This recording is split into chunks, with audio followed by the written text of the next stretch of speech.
tentang sebab kenapa kok dianjurkan puasa di hari Asyura. Ya, penyebab kenapa kok dianjurkan puasa di hari Asyura. Laqad kana as-sababur ra'isi wara'a tashri'i siyami yaumi Asyura huwa anna Allah subhanahu wa ta'ala qad najja fihi sayyidana Musa alaihi salam wa qaumahu bani Israil min batshi Fir'aun wa mala'ihi. Sebab yang paling mendasar, sebab yang paling utama disyariatkannya puasa di tanggal 10 Muharram ini adalah bahwasanya dahulu Allah Azza wa Jalla di tanggal ini menyelamatkan Nabiullah Musa alaihi salam dengan kaumnya Bani Israel. Allah selamatkan dari kejaran Fir'aun dan bala tentaranya. Ini kisah yang sudah masyhur. Bahkan kisah ini bukan hanya diimani oleh kita, tapi juga ahlul kitab. Ya, mereka juga menetapkan kisahnya Nabi Musa ini dengan kisah yang nyata. Allah subhanahu wa ta'ala ketika itu memerintahkan Nabi Musa alaihissalam untuk membebaskan Bani Israel dari perbudakannya Fir'aun.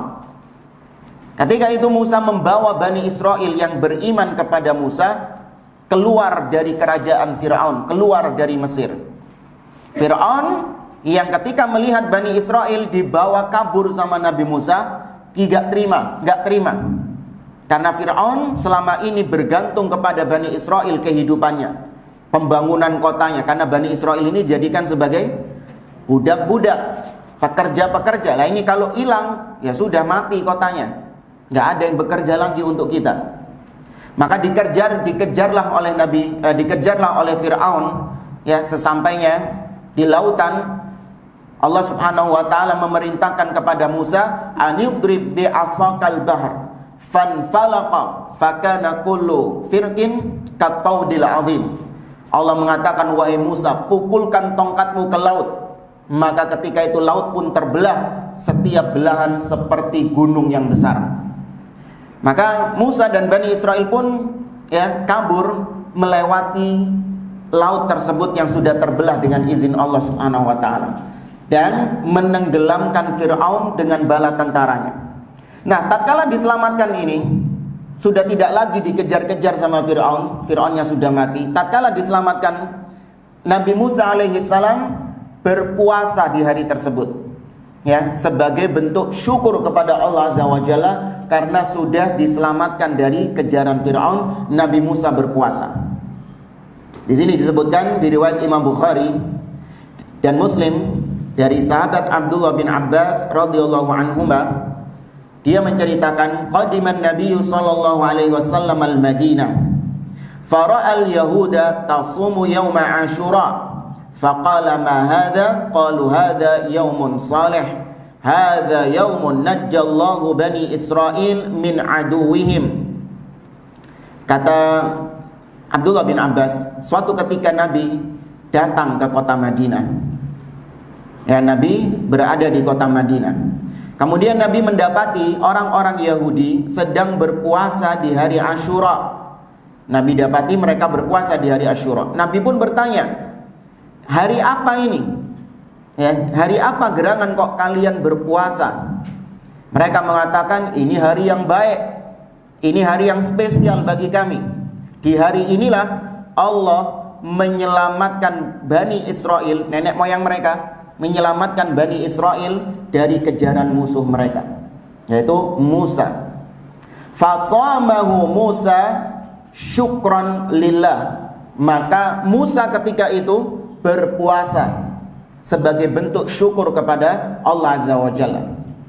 Kemudian mendengar jawabannya Yahudi kayak gini, Nabi SAW mengatakan, nahnu au ana ahaqqu bi Musa minkum. Kami kaum muslimin itu lebih berhak untuk ittiba, mengikuti Nabi Musa daripada kalian. Kalian itu Nabi Musa, pengikutnya Nabi Musa yang KW. Ya, Yahudi ini pengikut Nabi Musa KW. Kenapa kok Yahudi dikatakan pengikut KW? Ibu ada yang tahu? Kenapa Yahudi dikatakan pengikut Nabi Musa yang KW? Sedangkan kita umat Islam lah yang pengikut sejatinya Nabi Musa alaihissalam?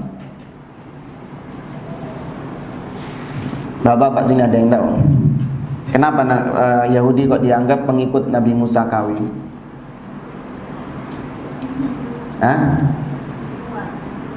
Apa?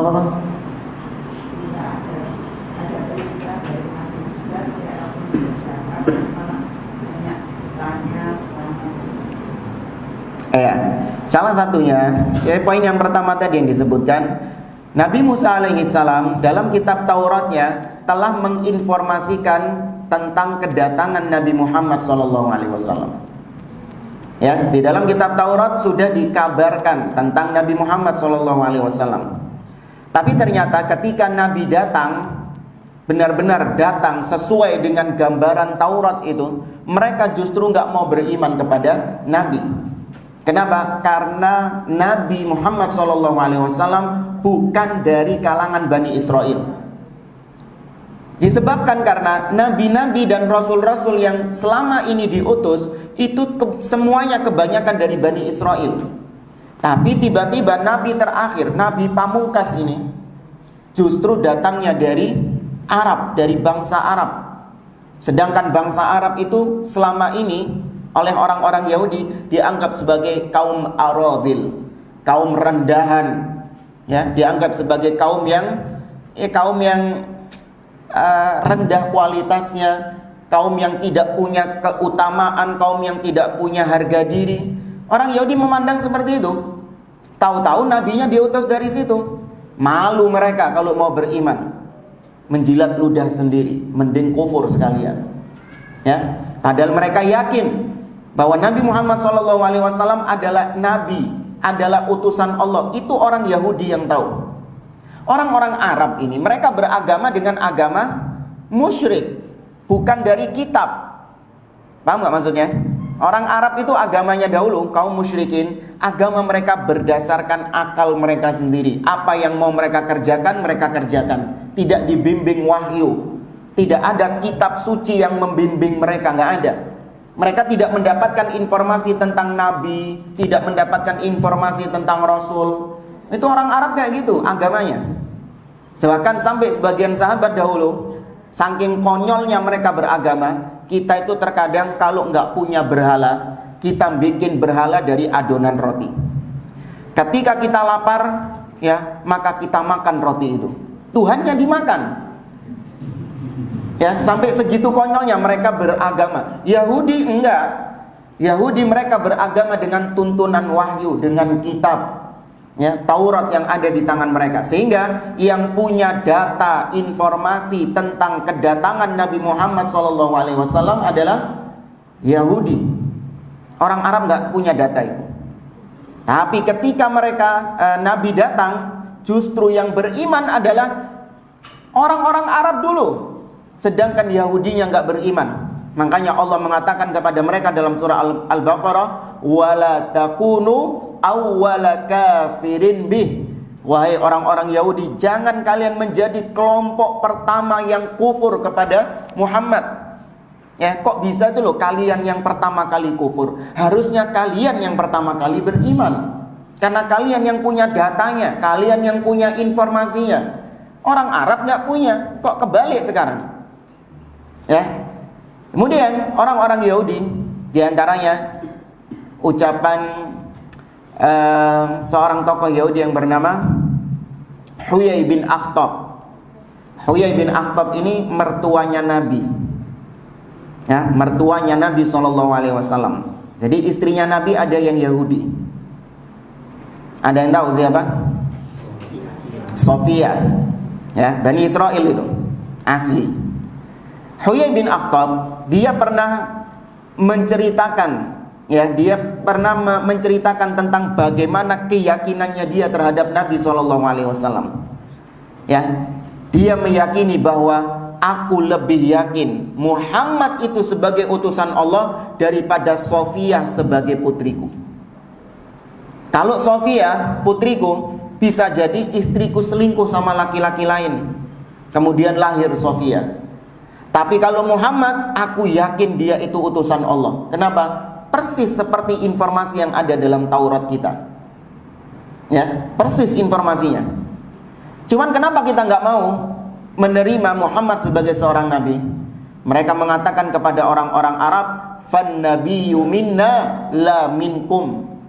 Yang namanya nabi itu harus dari golongan kami, bukan dari golongan kalian orang-orang Arab. Amma hadzal rajul, ya adapun Muhammad itu, "Lau ja'ana bi kulli ayah ma qabilna min."